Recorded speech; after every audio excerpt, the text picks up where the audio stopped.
Good morning, students. Now look at this table. Is there any things on the table? No. The table is empty. Students, now look at this table. Now the table is full of things. Water bottle is there. And this is a glass jar. And this is a toy. And this is a specs. This is a pen. This is remote. And this is a book. So many things are there on the table. Students, all these things are called as matter. Now imagine the table is our surrounding. The things on the table are the matter. So matter means any things that around us. So now we will learn about the matter. Now read the spelling of matter. M-A-T-T-E-R.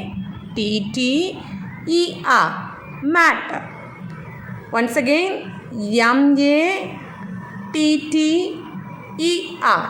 Matter. So in this unit, we are going to study about matter. The things that around us. Everything that around us is called as matter. Students, now look at this picture. There are many things in this picture, isn't it? For example, the tree, wood, sand, car, chair, house, boat, water, rocks, everything is there in the picture. So all these things are called as matter. So matter means nothing but the things that around us. Okay, students, matter means the things that around us. Now look at this book. This is a matter. A book occupies space on the table, isn't it? Occupies means it takes some space. See, the books take this much of space on the table.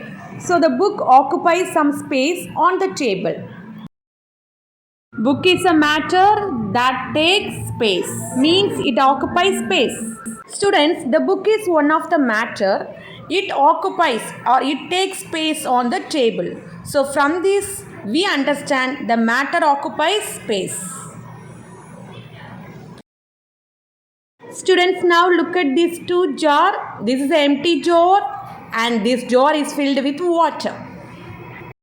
Students, now tell me which one is easy to lift? Empty jar or the jar filled with water?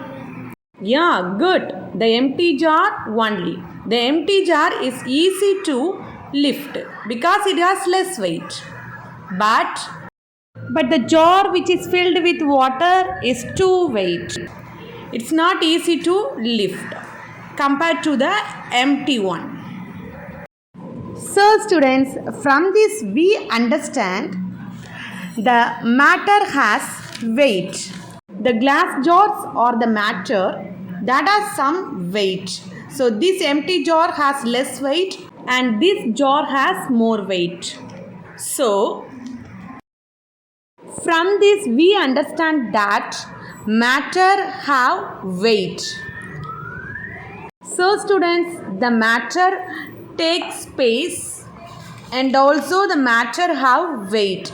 So everything that around us is called as matter and all the matter have weight and also they occupy space. Here the glass jar occupies space on the table and also they have some weight. The book occupies space and also has some weight. So anything that occupies space and have weight is called as matter. Students, the matter or the things exist in three forms: solid, liquid and gas. So the things may be solid, liquid or gas. So what are the three forms of matter? Solid, liquid and gas. Good. The examples of the solid matters are book, scale, pencil, eraser, stone, etc. So these are the solid matter. Next, the examples of the liquids are water, juice, shampoo, oil, etc. They are in the liquid form. Next, examples of the gaseous matter are balloon, air-filled balloon, air-filled cycle tube, tire, air-filled toys, etc. So they have a air inside. So the matter may be solid, liquid or gas. So these are the three forms of matter. Students, now look at this picture. Now we are going to study about the properties of solid, liquid and gas. See these stones? The stones are arranged very closely without any gap. Similarly, in solid, the solid molecules or it is called as particles are arranged tightly without any gap. Now look at this picture. Here the stones are arranged with some gap. Similarly, in liquid, the liquid particles are arranged with some gap in between them. Now see these stones. The stones are arranged with a lot of gap. Similarly, in gas, the gaseous particles are arranged with a lot of gap. So students, the solid particles are arranged very tightly, but in the liquid particles are arranged with some gap in between them, and in the gases, the gaseous particles are arranged with a lot of gap in between them. Students, now look at this. These are the solid things, isn't it? Each of these things have some shape, size.